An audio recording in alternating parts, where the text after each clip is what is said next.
And from this word, the agonia, which means the contest itself, held in the agon, we get our word agony. The struggle and striving to be superior. And a lot of people which you meet you recognize this among your friends all the time, are not happy unless they are involved in commerce. It doesn't matter what it is, so long as they're trying to beat something, they're happy. You may say, oh, for heaven's sake, can't we just sit around and talk instead of having to play a game or bet or do something to prove who's the stronger? I was once married to a girl who was never happy unless she was engaged in some kind of fun. But of course I had a game that didn't look like one. And so it was a very superior game, just because it didn't look like one. But it was a form of the game. My game's better than yours. So,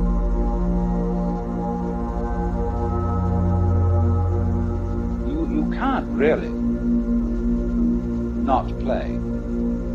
You may go through the motions of not playing, but you still are. Now, one of the most marvelous examples of this is the Buddhist Sangha.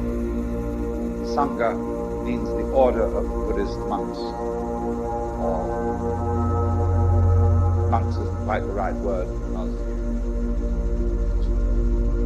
the basis of Buddhist monkhood is a little different from Christian, but I don't want to go into that technicality. Here are these people living in, say, Burma, Ceylon, Thailand, and so on, who go around in yellow robes and have renounced the world. But of course, they've become, as a community, very prosperous.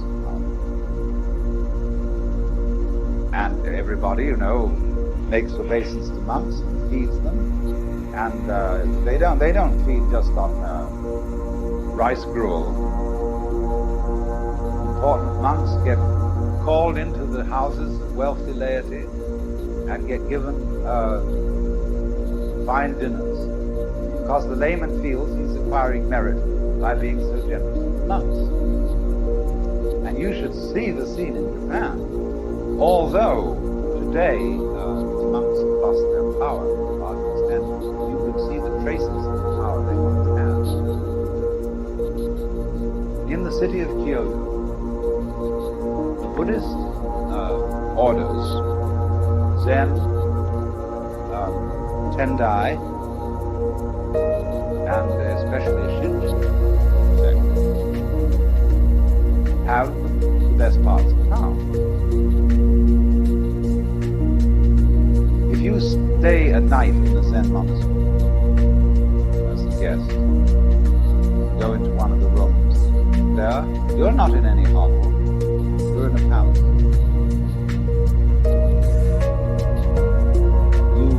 Live differently from the way we are accustomed, but you're liable to get shown into a room where the walls are entirely covered in gold leaf and painted by the greatest masters of Japan. You will say, sit down and sleep by a Kano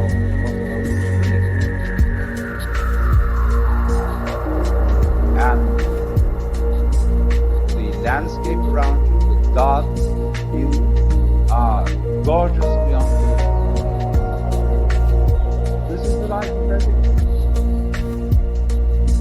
Now it's true, I know most about Zen monks from the other orders. Zen monks live a pretty rough life, but it's extremely tonic.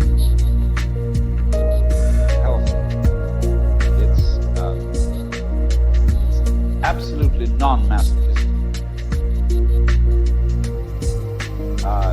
They have studied the art of enjoying comfort. Now Now, this is a terribly important thing in the understanding of Far Eastern culture. When a man in Japan, he sort of inherits an old-fashioned tradition, makes a killing in business, he doesn't go around showing off how much he possesses.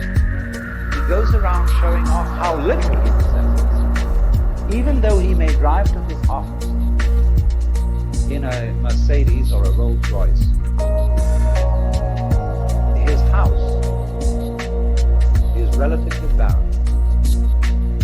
And he chooses objects of art and paintings that look extremely simple.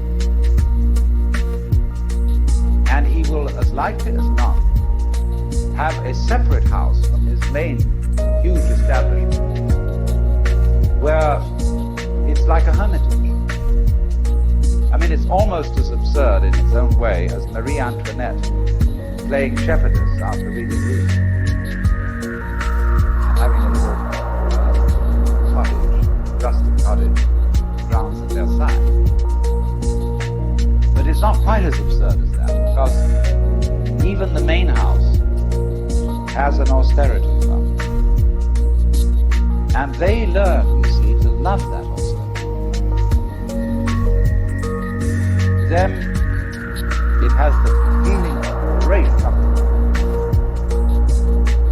Now, you see, what happens is this, that long ago, the best part of Kyoto, the hills that ring the north side and east of the city, being so beautiful, were owned by a bunch of brigands, who were later noble daimyo lords of Japan, great feudal barons.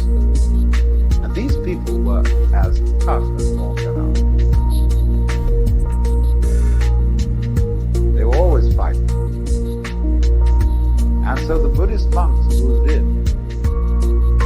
and decided they would take this property away from the daimyo by outcompeting.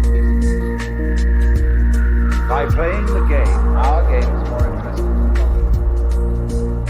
So they said to all those brigands, so what?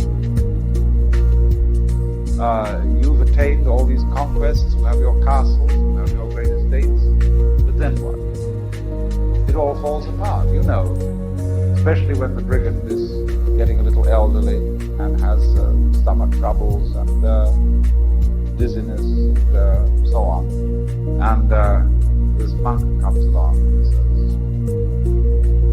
and furthermore, the monk says, you can't scare me. The brigand says, ah! And he pulls out his sword, this monk. But now the point is, he can't kill the monk then and there, because if he does that, he won't find out whether the monk was scared or not. And so the monk looks straight in the eye. And nothing